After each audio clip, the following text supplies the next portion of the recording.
자, 검찰 조직 전체에서 지금 문에 대해서 반발하고 있습니다. 그건 반발을 안 하면 그건 사람이 아니죠. 그건 지극히 당연한 반발이라고 보입니다. 자, 그래서 이제 이 반발이 이 강도가 심지어 검찰의 정치적 중립이 무너지면 권력의 신여가 된다라고 조남관 지금 대검차장 한마디로 총장 직무대행이 언급한 부분이 저는 이게 답이라고 봅니다. 직무정지라는 방법으로 총장의 임기가 보장되지 않고 검찰의 정치적 중립과 독립이 무너진다면 검찰 개혁의 꿈은 무산되고 오히려 검찰을 권력의 신여로 만드는 중대한 우를 범할 수 있다. 이렇게 주장을 했습니다. 그래서 평검사부터 중간 간부, 검사장, 고검장 등 검찰 전체가 지금 일치되게 윤 총장에 대한 직무 정지는 검찰 조직 자체가 가져야 될 법치에 대한 어떤 균형이 정치적으로 무너지는 거다. 그래서 검찰 개혁이라고 이야기하지만 너네들이 검찰을 정치적으로 장악해서 신여로 만들라고 이러는 건 줄 다 알고 있다. 지금 이 이야기인 겁니다. 자, 검찰에서 사실상 쫓겨나고 징계를 지금 당할 처지가 되었는데도 윤석열이 지금 여론조사에서 리얼미터에 따르면 이낙연 20.6, 윤석열 19.8, 이재명 19.4로 거의 별로 차이가 나지 않는 2등을 지금 차지했습니다. 대선 주자로서요.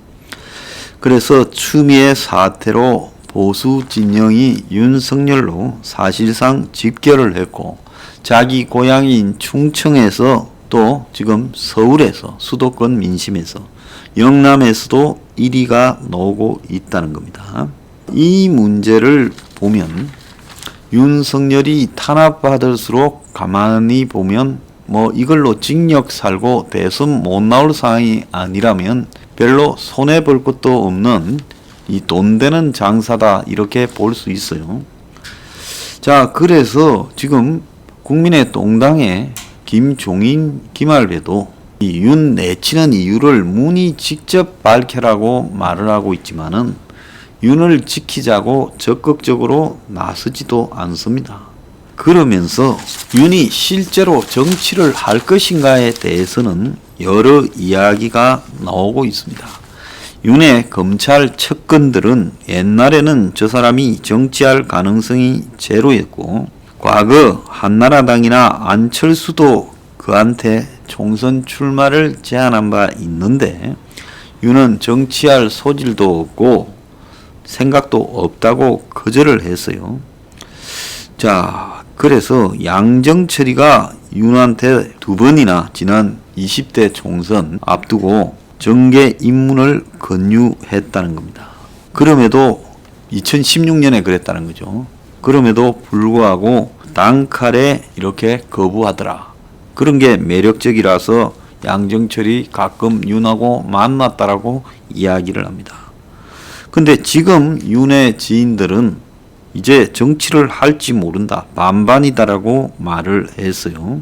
그래서 조국 이후 1년 동안 윤이 초토화되고 정치가 검찰을 덮는 것을 봐서 이제는 윤이 국감에서도 퇴임 이후에 봉사하겠다 이렇게 말을 한 걸로 봐서 하지 않겠느냐.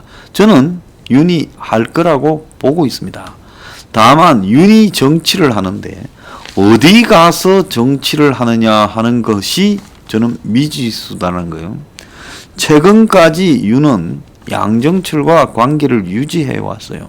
그래서 그 선 때문에 문에 대해서는 선을 넘지 않는 예의를 지켜왔습니다. 왜? 윤이 문에 대해서 선을 넘으면 양정철이가 입장이 곤란해지니까 지금 선을 넘지 않았다는 거예요.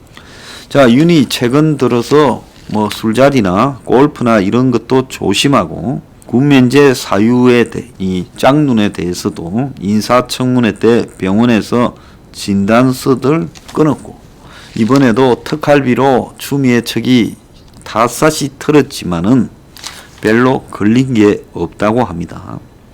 자, 그래서 정치를 할 거라고 생각이 되지만은 이렇게 검찰 조직을 전부 지금 끌고 한마디로 검찰의 중립성과 정치적 독립의 부분을 지금 이야기를 하는 쪽에 상징이 되었는데 이걸 끌고 정치하러 가버리면 과연 윤이 검찰에서 좋은 평판을 받을 수 있겠는가? 결국 자기도 정치하려고 이 소동을 벌인 것인가? 이런 비판을 검찰 내부에서 받을 수도 있어요. 그리고 중요한 것은 국민의 동당이 어쨌든 보수를 상징하는 정당이 돼 있는데 여기서 윤을 데려와 가지고 대선 후보로 지금 압도적인 지지가 있다 해서 앉혀줄 가능성이 쉽사리 있겠느냐? 저는 쉽게 그러지 않을 거라고 보고 있습니다. 다만 내년 보궐선거, 서울시장, 부산시장 보궐선거에서 국민의 동당이 두 군데 다 지는 사태가 발생을 하거나 하면 아마 이제 해체되어지는 일이 발생할 거고 원심력이 작용했어요. 그럴 때까지 윤이 지지율을 유지하고 있으면 윤을 중심으로 충정권 의원들이 탈당해서 모여들 가능성이 있다. 이 충청이라는 부분이 기회만 주어지고 인물만 있으면 항상 충청권 이기주의라는 부분이 작동을 해요. 자, 그러면서 이제 윤을 중심으로 충청권 의원이나 또 윤을 지지하는 의원들이 해쳐 모여 탈당을 해서 당이 하나 만들어지는 현상으로 갈 수도 있다. 이렇게 봅니다. 윤의 입장에서는 지금 국민의 동당에는 이명박, 박근혜 두 사람을 적폐청산으로 사법 처리한 장본인입니다. 그래서 이 부분을 가지고 지금 저 동당이 받아들이기에는 시간이 좀 걸릴 수 있다는 거예요. 윤이 어느 정도까지 지지율을 높게 유지해서 나머지 후보들을 잡다한 후보들로 만들 만큼의 경쟁력을 가지고 있을 때 이제 윤에 대해서 구원은 있지만은 어쩔 수 없이 대선 승리를 위해서 받아들인다. 이렇게 될 수 있는데 또 한편으로 보면요. 문가리 일당이 일찍 무너지면 지금 민주당의 지지가 순식간에 무너져 버릴 수가 있습니다. 자, 그렇게 되면서 윤한테 지금 민주당의 온건한 의원들이나 충청권 의원이나 이런 사람들이 몰려들 수 있고요. 그래서 양정철은 문의 지지가 무너지면 윤을 이용해서 본인이 중도적인 세력들을 좌우해서 모아가지고 윤을 내세우려고도 생각할 것이다. 지금 보수가 질이 멸렬해져 버린 상황에서 굳이 윤을 보수 후보로 세우는 것보다는 중도를 대변하는 후보로 끌고 가는 게 나을 수도 있다. 이런 계산이 있을 거라고 봅니다. 그럼 저는 여기서 지금 하고 싶은 부분은 뭔가 하면 윤이 문의 입장에 서서 대부분의 하청을 수행해 오다가 마지막에 몇 건을 조국 부분과 관련해서 문하고 맞섰다고 과거에 윤과 문의 관계가 끊어지는 것이냐 이 부분에 대해서 저는 좀 생각할 필요가 있다고 봐요. 자, 사람이 독재자가 독재를 강화하도록 초반에 2년 반쯤을 도와주다가 막판에 몇 달을 칼을 들이밀었다 해서 그 사람이 좋은 사람이냐 나쁜 사람이냐 바라볼 때는요. 이건 대중들을 굉장히 헷갈리게 할 가능성이 있죠. 여기에서 윤을 바라보는 핵심적 관점은 뭔가 하면 윤이 과연 문에 대해서 관계 정리를 할 수 있느냐가 핵심적인 문제라고 저는 바라보는 겁니다. 지금 많은 사람들이 의문을 가지고 있고 우리 앵그리 블루도 초반에 윤이 잘할 때 다들 문이 서슬이 풀어서 꼼짝 못할 때 검찰을 지지한다. 윤석열을 지지한다고 가장 많이 집회되고 했고 또 그를 격려하는 많은 일들을 했어요.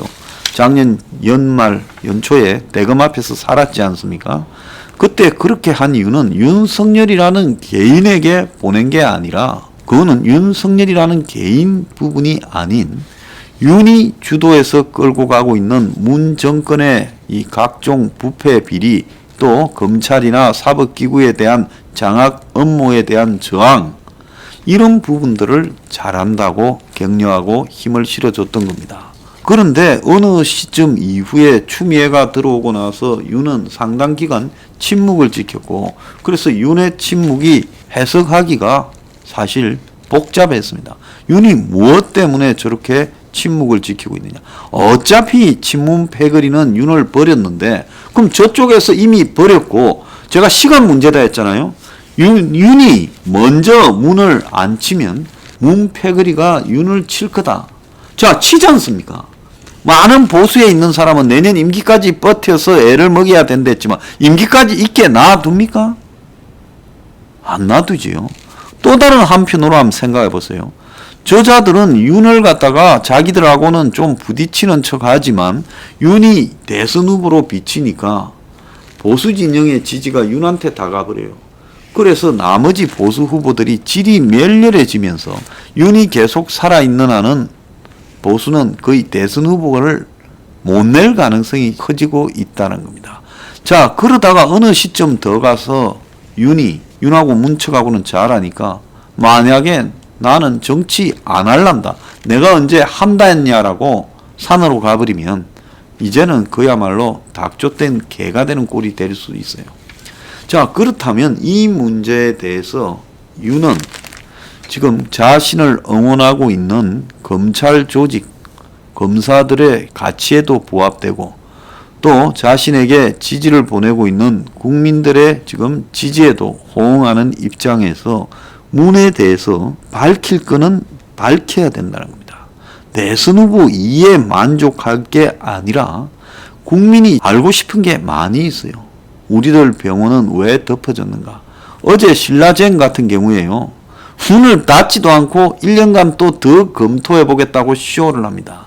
자, 이게 담겨 있는 내용이 뭐겠습니까? 문을 닫으면 16만 명쯤 되는 주주들이 상패 휴지 조각이 되니까 난리를 칠 거고, 그러니까 1년을 더 검토해 보겠다. 주식 사상 이런 꼴을 봤습니까? 그러니까 곳곳에 널려 있는 문의 비리에 대해서 윤은 잘 알 거라고 봅니다. 자, 그렇다면 윤은 문의 검찰 장악 의도, 그리고 지금 검찰을 해체하고 있는 저 짓거리, 또 국정원의 대공수사권을 갖다가 없애버리려고 경찰로 보내는 거, 이런 부분과 문가리의 권력 비리, 은폐된 권력 비리, 부패 등에 대해서 윤 스스로가 문의 거악 독재에 대해서 세세한 지금 그 독재의 폐해를 밝혀야 된다는 겁니다. 그래야 윤은 일단 문하고는 같은 편이 아니고 또 민주당 저 부패한 독재 정권과는 선을 긋고 맞서 싸우는 인물이라고 이 편이 정리가 되는 거지. 지금은 추하고 싸우지만 문에 대해서 윤이 비판을 안 합니다. 그러면 추하고 싸우고 문에 대해서 비판하지 않고 문이 좀 신경 쓰이는 일을 했다고 해서 윤이 좋은 사람이다, 좋은 편이다라고 해석하는 것이 맞느냐? 그 부분에 윤하고 양정철이하고 관계도 지금 어떤 관계인지 공식적으로 정리되고 있지도 않아요. 그리고 윤 입으로 문 정권의 법치, 독재, 부패에 대해서 말한 바가 없습니다. 그래서 이 말을 하지 않은 채 문 밑에 있던 공무원이 몇 건으로 대들어서 자기 이미지 관리하고 있다 해서 그것이 무조건 옳은 사람이다, 그렇게 믿기에는 저는 증거가 필요하다. 자, 지금 와가지고 윤이 아무 말도 안 하고 버틴다고 좋은 사람이다, 말을 하지 않으면 그것이 오히려 이상한 것이다 라고 이렇게 봅니다.